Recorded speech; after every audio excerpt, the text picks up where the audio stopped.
So present వచ్చేసి అయితే నేను టెంపుల్ ముందుకి వచ్చేసిన. ఇది ఎంట్రన్స్. ఇక్కడ కనిపిస్తుంది కదా, మనం స్ట్రైట్కి వెళ్ళాలంట హాట్ వాటర్ స్నానం చేయడానికి. సో 5:30కి ఓపెన్ చేస్తారంట. ప్రజెంట్ 5:15 అవుతుంది. ఇంకొక హాఫ్ అన్ అవర్ వెయిట్ చేయాలి. టెంపుల్ సైడ్కి వచ్చి ఇక్కడ పార్కింగ్ చేసి వాష్రూమ్స్కి అయితే చూస్తున్నా. బట్ పబ్లిక్ టాయిలెట్ తెలిసిందే కదా ఎట్లుంటుందో, బీభత్సమైన రష్ ఉన్నారు. సో లోపలికి వెళ్ళి స్పెషల్ దర్శనంతో లోపల గుండంలో స్నానం చేసి బయటికి వెళ్ళడానికి. మార్నింగ్ కాబట్టి ఒక్క పురుగు లేదు. అదే ఆఫ్టర్నూన్ అయితే అంతా ఎండిపోద్ది నాకు తెలిసి. సో యాక్చువల్గా ఏమైందంటే స్పెషల్ దర్శనం టికెట్ తీసుకొని వెళ్ళిపోదాం అనుకున్నా. బట్ ద థింగ్ వచ్చేసి మనం బడ్జెట్లో ట్రావెల్ చేయాలి కదా. సో జస్ట్ ఒక హాఫ్ అన్ అవర్ వెయిట్ చేద్దామని చెప్పేసి ఆగిన. 5:30కి ఓపెన్ చేస్తారంట స్నానం చేయడానికి అక్కడ గుండం. తర్వాత 6:30కి అంతా సర్వదర్శనం ఉంటుందంట నార్మల్గా అందరికీ. మొత్తానికి టికెట్ కొనాల్సి వచ్చింది. ఎందుకంటే లోపలికి వెళ్ళి స్వామివారిని ముట్టుకోవచ్చంట గర్భగుడిలో. సో అందుకని చెప్పేసి చూసారు కదా, ఇక్కడ 2 కోనేరులు ఉన్నాయి. ఇవి 2 వేడిగా ఉంటాయంట. ఇప్పుడు ఎవ్వరు లేరు, ప్రశాంతంగా చేయవచ్చు స్నానం. చూసారు కదా, ఇక్కడ పార్క్ ఉంది.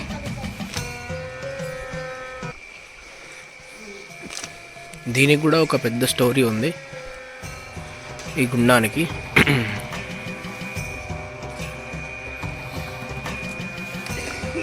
కొన్ని ఏళ్ల కిందట పురావస్తు శాఖ వాళ్ళు రెనోవేట్ చేద్దామని చెప్పేసి ఓపెన్ చేశారంట కింద.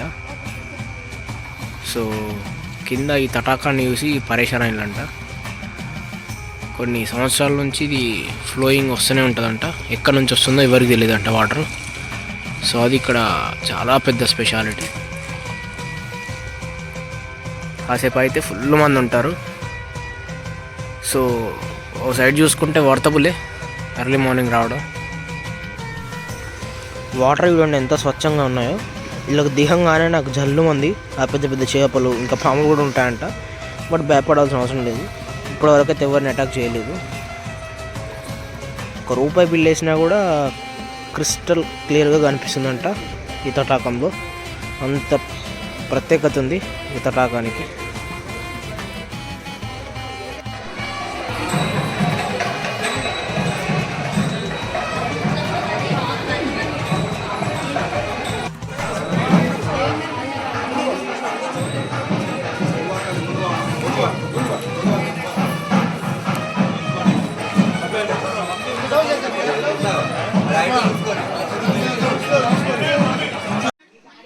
ఏ టైంలో వచ్చినా ఫుల్ రష్ ఉంటారు. మీరు మార్నింగ్ టైం అయితే మీకు బెటరు.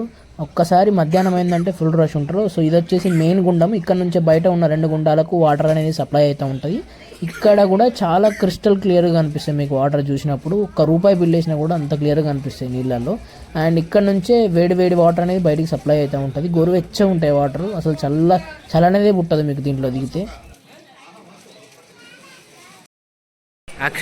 యాక్చువల్గా లోపల కూడా ఒక గుండం ఉంది. ఆ గుండం నుంచే బయటకు వస్తున్నాయి వాటర్ స్నానం చేయడానికి. సో లోపల ఇంకా కొంచెం ఎక్కువ వేడి ఉన్నాయి. సో మీరు వచ్చినప్పుడు లోపల ట్రై చేయండి ఈసారి. నాకు తెలియదు కదా ఫస్ట్ టైం. సో అందుకని చెప్పేసి నేను బయట ట్రై చేసిన. బట్ ఇట్స్ గుడ్, బాగుంది.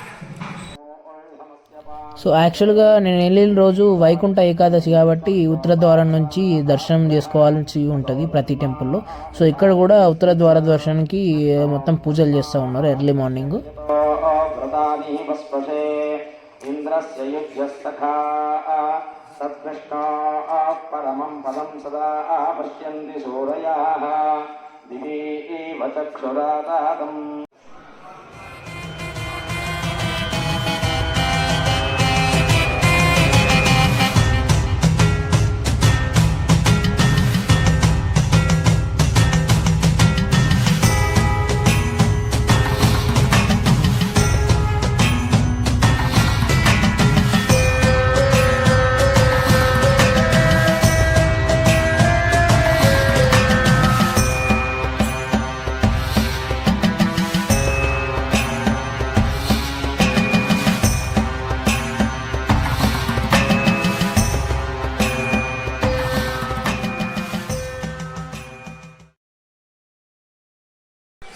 Welcome back. ఇప్పుడే దర్శనం అయిపోయింది. ఒక అద్భుతం ఏంటంటే మార్నింగ్ నేను టికెట్ తీసుకొని పోయినా కదా, సో ఎందుకులే ఫ్రీ దర్శనం తీసుకుంటే బాగుండని చెప్పేసి అనుకున్నా. But 200 rupees totally worthable. ఎందుకంటే నార్మల్ దర్శనానికి వెళ్తే మహానందిలో మీకు దేవుడు కనిపించడు. అండ్ వచ్చేసి స్పెషల్ దర్శనంలో లోపలికి వెళ్ళి మనం దేవుడిని ముట్టుకోవచ్చు. అక్కడ లోపల చూడగానే మీకు బూస్ బంప్స్ వస్తాయి, అంటే లోపల గుహలో ఉన్నట్టు అనిపిస్తాడు దేవుడు. సో బాగుంది దర్శనం అయితే. మీరు వచ్చినప్పుడు ఖచ్చితంగా ట్రై చేయండి. ఇంకొక విషయం ఏంటంటే ఎర్లీ మార్నింగ్ వెళ్ళే వాళ్ళకు మొబైల్స్ చెకప్ చేయలేదు, బట్ ఇప్పుడు వెళ్ళే వాళ్ళకైతే మొబైల్స్ అన్నీ పక్కన పెట్టిస్తున్నారు. అట్లీస్ట్ నేను లోపల తీయడానికి అయితే ఛాన్స్ వచ్చింది ఎర్లీ మార్నింగ్ వెళ్ళినందుకు. సో మార్నింగ్ వెళ్ళినందుకైతే టోటల్లీ వాతబుల్ అనిపించింది. ఇందాక మీకు స్టోరీ చెప్తా అన్నా కదా, సో ఎగ్జాక్ట్ స్టోరీ వచ్చేసి ఒక గొప్ప మహర్షి తన సంతాన ప్రాప్తి కోసం తపస్సు చేస్తాడు.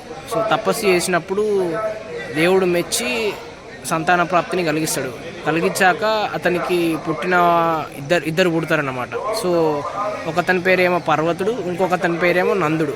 సో నందుడు వచ్చేసి తపస్సు చేస్తాడు, చాలా మంచి తపస్సు, పెద్ద తపస్సు చేస్తాడు. తపస్సుకు మెచ్చి పరమేశ్వరుడు ప్రత్యక్షమవుతాడు అతనికి. సో ప్రత్యక్షమైనాక అతను ఏం వరం కోరుకుంటాడంటే, పరమేశ్వర నీ పాదాల దగ్గర నేను ఉండేటట్టు చూడు స్వామి అని చెప్పేసి కోరుకుంటాడు. సో అప్పుడు పరమేశ్వరుడు ఏం చేస్తాడంటే ఓకే అని చెప్పేసి అతన్ని పరమేశ్వరుడు తన వాహనంగా నందీశ్వరుడిని స్వీకరిస్తాడు. అండ్ ఇక్కడ వచ్చేసి నందిగుండం అని చెప్పేసి ఇక్కడ అంటూ ఉంటారు ఇక్కడ మహానందిని. ఎందుకంటే చాలా నందులు ఉంటాయి ఇక్కడ. వచ్చేసి గుండాలు 3-4 గుండాలు ఉన్నాయి. టోటల్గా హీటే వస్తూ ఉంటాయి వాటరు. సో అండ్ వచ్చేసి మన పురాణాల ప్రకారం ఏం చెప్తున్నారంటే ఆ వాటర్ వేడి ఎట్లా వస్తున్నాయంటే శివునికి లోపల గర్భగుడిలో శివునికి తాకుకుంటూ వస్తాయి. సో అందుకని చెప్పేసి వేడిగా వస్తాయి వాటర్ అని చెప్పేసి కొంతమంది అంటూ ఉంటారు. సో ఎగ్జాక్ట్ స్టోరీ అయితే ఎవరికి తెలియదు, బట్ అదొక వింత. మీరు మహానందికి వచ్చినప్పుడు ఖచ్చితంగా స్పెషల్ దర్శనం టికెట్ తీసుకొని ట్రై చేయండి, మీకు ఒక మంచి ఎక్స్పీరియన్స్ ఉంటుంది. నార్మల్ దర్శనం అంటే జస్ట్ దూరం నుంచి చూసి వెళ్ళడమే. సో స్పెషల్ దర్శనం అయితే మీకు మంచిగా ఫీల్ అవుతారు, ఎట్లా ఉంటుంది లోపల ఏందని చెప్పేసి తెలుసుకుంటూ ఉంటారు. అండ్ స్నానం మాత్రం ఖచ్చితంగా వేయండి. ఎంత చలికాలంలో వచ్చినా మాత్రం మీకు ఇక్కడ వేడి అయితే ఖచ్చితంగా ఉంటాయి వాటర్, వేడి ఉంటాయి వాటర్. మరీ ఎక్కువ ఉండవు, మరీ తక్కువ ఉండవు, గోరువెచ్చగా అయితే ఖచ్చితంగా ఉంటాయి వాటర్. అండ్ ఇప్పుడు వచ్చేసి నా దర్శనం అయితే అయిపోయింది. సో నెక్స్ట్ డెస్టినేషన్కి అయితే స్టార్ట్ అయిపోతా మైట్. ఇంకొక విషయం ఏంటంటే మీరు ఇక్కడ లోపలికి వచ్చినాక ఎంట్రీలోనే అక్కడ నుంచి ఎంట్రీ ఉంటుంది, మీకు అల్లకెళ్ళి పోవాలి. సర్వదర్శనమైనా లేదంటే నార్మల్ దర్శనమైనా. ఇక్కడ పక్కన చెప్పులు స్టాండ్ ఉంటుంది, ఇక్కడనే ఇప్పి వర్రి చెప్పులు బయటకి టిప్పిర్రు అనుకో చెప్పులు కథ అన్నీ తెచ్చి మళ్ళీ ఇక్కడ పెట్టేసుకుంటారు వాళ్ళు. 10 రూపాయలు తీసేసుకుంటారు చెప్పులకు. సో అది ఇక్కడ పరిస్థితి. సో వచ్చినప్పుడు డైరెక్ట్ ఇక్కడనే ఇప్పేసేయండి, అక్కడ కాకుండా.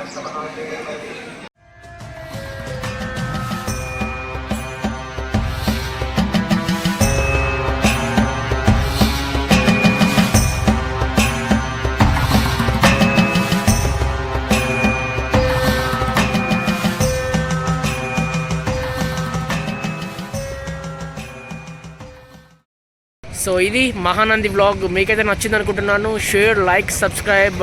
Will meet in next destination. Bye.